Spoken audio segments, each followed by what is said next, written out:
we're going to get a little tutorial on how you deal with Dropbox. First off, down here in this lower right hand corner there's an icon that relates to Dropbox. If you left click on it, you get a list of what's changed recently, and you get an option to look at the way the files are stored on your local computer or on the web.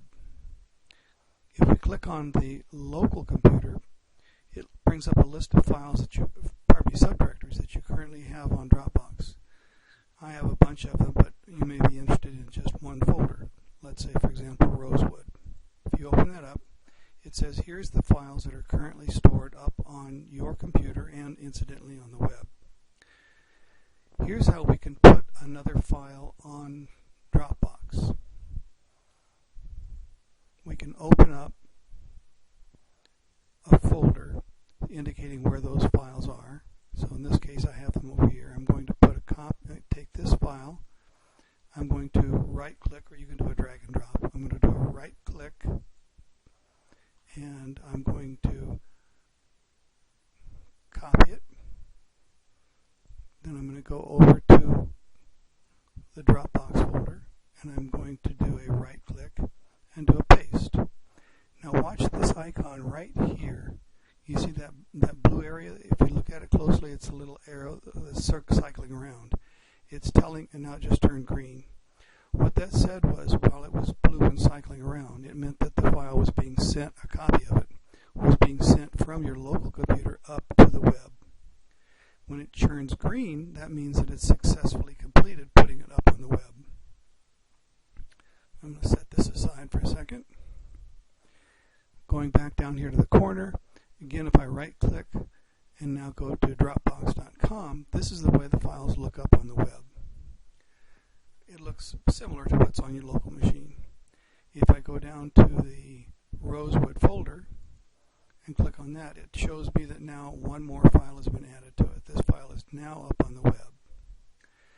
Now, instead of asking somebody to join Dropbox to get a copy of that file, what you can do is, while the mouse is on that file, on that listing on the web, we can click on Share. Now what it does is it brings up an address right up here highlighted in blue of where someone can click on that link and get it and see that file. What they're intending to do here is to generate an email through Dropbox to send an invitation to them saying, come look at this file, etc. I prefer to use my own email.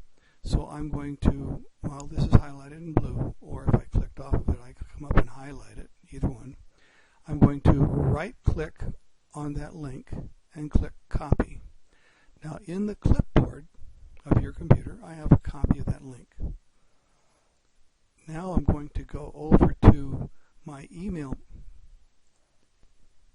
In my email processor, I'm going to generate a new email. And in that area, I'm going to type any message I want to type, and then I'm going to say something like, and click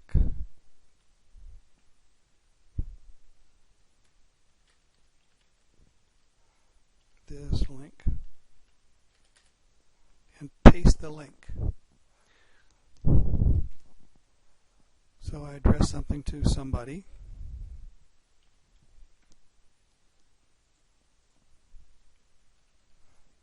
You generate the email with a message saying something like, if you want to get a copy of these plans, click on this link. And then send the message. Okay, that was fun. Now let's say we want to share a whole folder of files. We go back down to this link, and we go to dropbox.com, and within the folders that are there, we go to this particular one, let's say Rosewood, and now while it's here, rather than clicking on this while it's here, we click on Share for that.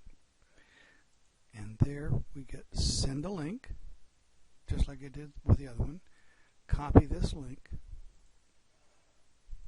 and now we go over to the email processor, generate an email, do the same thing with regard to writing words, blah, blah, blah, blah, blah, and then paste the link, which, by the way, is Control-V or right-click. And now this link, instead of being a link to one file, is a link to the folder, which would be all of the files in that folder, which right now is 4 files. So then you, again, same thing, write at who you're writing it to, and then send the email, and that would give them a link to the 4 files.